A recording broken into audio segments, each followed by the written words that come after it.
Olá pessoal! No vídeo de hoje eu vou explicar para vocês o funcionamento de uma porta lógica NOR ou não ou.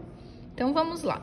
Aqui nós temos o circuito eletrônico montado, então nós temos o CI, o circuito integrado que contém essas portas lógicas NOR ou não ou, ok?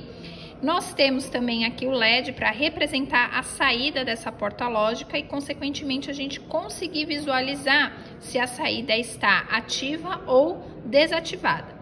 E aqui, no caso dessa porta lógica NOR que nós estamos utilizando, ela contém duas entradas e uma saída. Então, eu estou usando aqui esses cabinhos, o azul e o amarelo, para fazer as conexões e enviar os sinais para que a gente consiga visualizar o funcionamento e, consequentemente, o comportamento dessa porta lógica.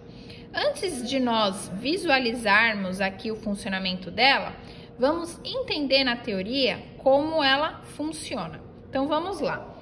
Aqui eu fiz um resumo de como é que funciona a porta lógica NOR ou não ou, ok? Nós temos aqui esse código que é o 7402, que é o código do CI, do circuito integrado, comumente utilizado aí em eletrônica analógica, para nós fazermos, uso dessa lógica aí, ok? Então, aqui nós temos o símbolo lógico, ou seja, é o desenho que representa essa porta lógica, tá?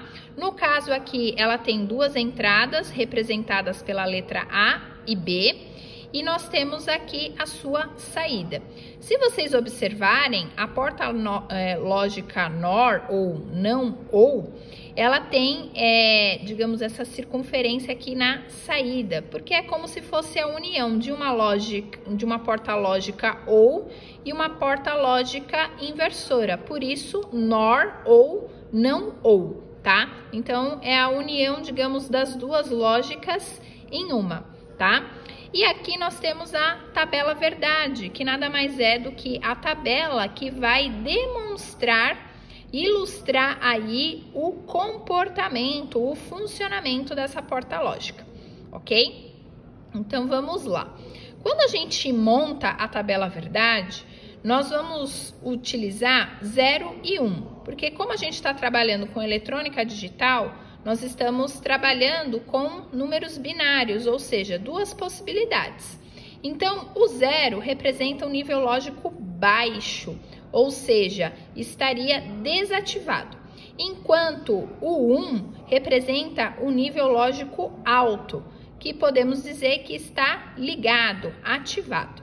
Então, quando a gente constrói aqui a tabela, devido ao fato de nós termos duas entradas, então aqui a gente vai ter 4 possibilidades, 4 situações em que a gente vai testar.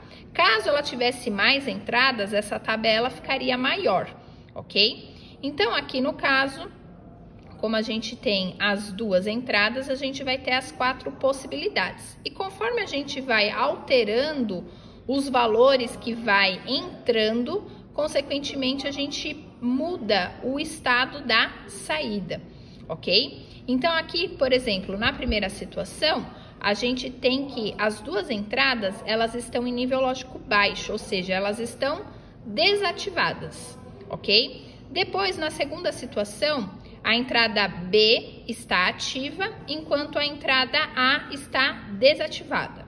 Já na situação 3, a entrada A agora está ativada e a entrada B desativada. E na quarta e última situação, ambas as entradas estão ativadas. Então, conforme a gente altera as entradas, a gente vai ver que a saída vai modificar, ok?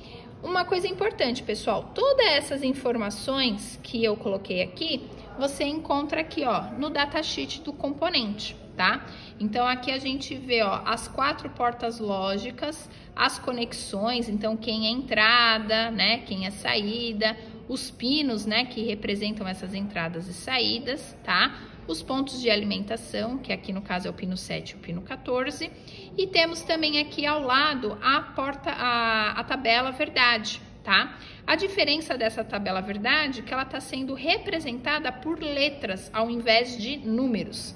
Então, aqui o L corresponde low, que seria nível lógico baixo, que seria o 0, e o H é o nível lógico alto, né, de high, que representaria o 1, certo? Mas todas essas informações vocês também conseguem, como se fala, tirar aqui do datasheet. Então, vamos lá verificar o funcionamento na prática dessa porta lógica. Então, aqui, conforme eu comentei, a gente tem o circuito montado.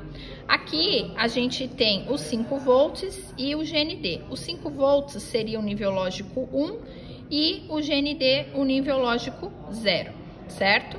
Então, aqui, começando, né, pela primeira situação, ambas as entradas, né, então aqui representada com fio azul e amarelo, então ambas as entradas estão no GND, no 0. Então, quando isso acontece, a minha saída vai estar ativada.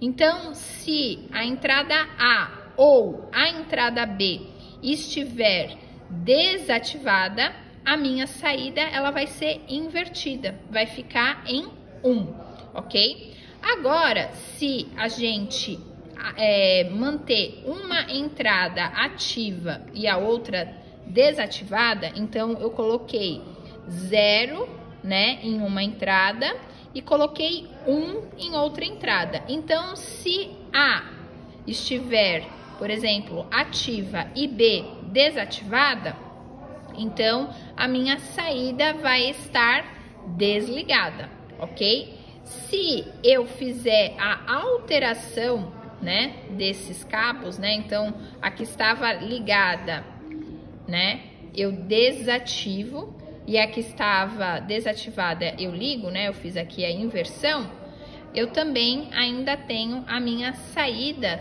desligada, tá? E caso eu tenha ambas as entradas, né, aqui ambas as entradas com nível lógico 1, a minha saída ainda também se mantém desativada, né? Porque, que nem eu comentei, a porta lógica NOR ou não ou, ela tem uma inversora na saída. Então, ela inverte o sinal na saída, certo? Então, aqui, ó, ambas as entradas estão ativas, mas a minha saída está desativada, né? Por conta dessa inversão que a porta lógica NOR realiza. Então, pessoal, é dessa forma que funciona a porta lógica NOR.